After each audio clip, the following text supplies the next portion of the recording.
Mamul kurabiye. Bence hurmayla yapılacak en güzel kurabiyelerden birisi. İrmik, un ve mahlep enfes hurma dolgusuyla birleşince ağızda dağılan bu nefis mamul kurabiyeler ortaya çıkıyor. Üstelik hazırlaması da oldukça kolay. Ahşap kalıplarınız da varsa mamul kurabiyeleri kolaylıkla yapabilirsiniz. İşte tarifimiz.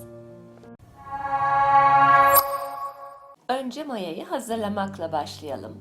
60 mililitre su, yarım tatlı kaşığı instant maya ve yarım tatlı kaşığı toz şeker.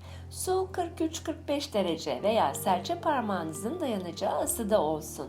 Mayayı ve şekeri suya ekleyip biraz karıştırın ve bekletin.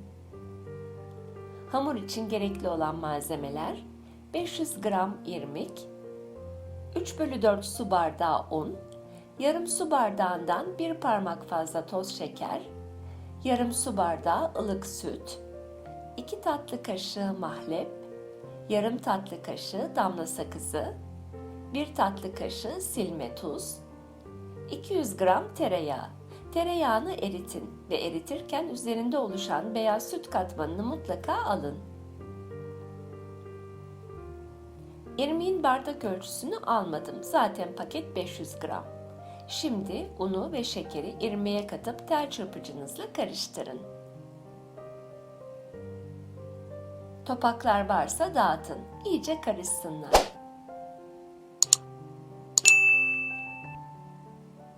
Tuzu ve mahlebi ekleyerek karıştırmaya devam edin. Damla sakızını ve tereyağını ekleyin. Tereyağı mutlaka ılık olsun. Kuru malzeme tereyağını iyice emsin.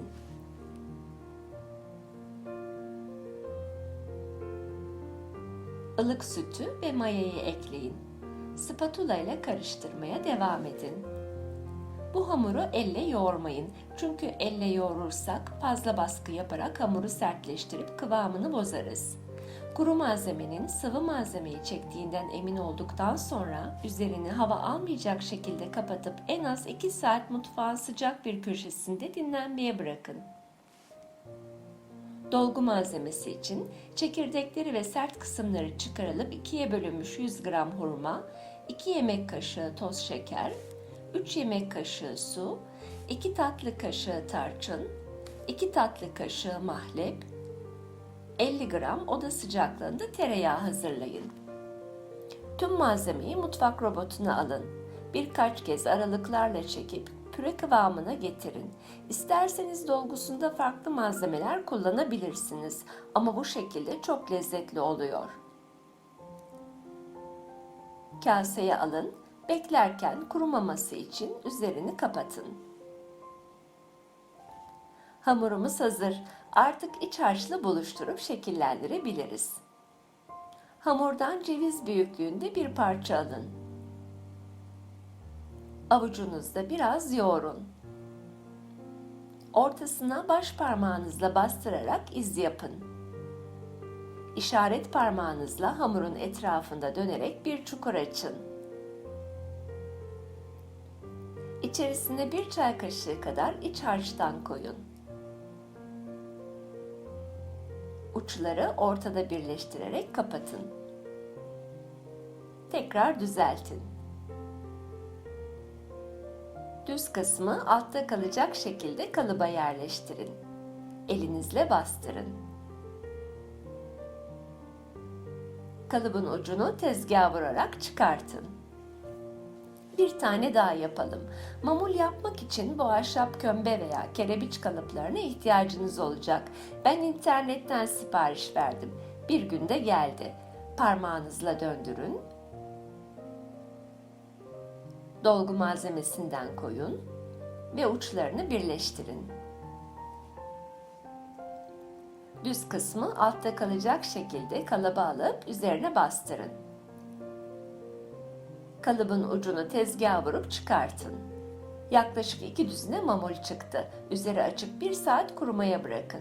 Kuruduktan sonra pişirme kağıdı serdiğiniz tepsiye aralıklarla dizin. Fırınınızı önceden 175 derecede ısıtın. 15-18 dakika kenarları kızarıncaya kadar pişirin. Eşit pişme için sürenin yarısında tepsiyi ters yöne çevirin. Fırından aldıktan sonra biraz tepside, biraz da tel ızgara üzerinde soğumaya bırakın. Daha sonra üzerlerine pudra şekeri serpin. Mamul o kadar lezzetli ki tattığınızda bir taneyle yetinemeyebilirsiniz. Sizin evde o kadar kalır mı bilmem. Ama mamul kurabiyesini kapalı bir kapta uzun süre bayatlamadan saklayabilirsiniz. Deneyeceklere şimdiden afiyet olsun. Her hafta yeni bir tarif için kanalıma abone olmayı ve tariflerden haberdar olmak için bildirim zilini açmayı unutmayın.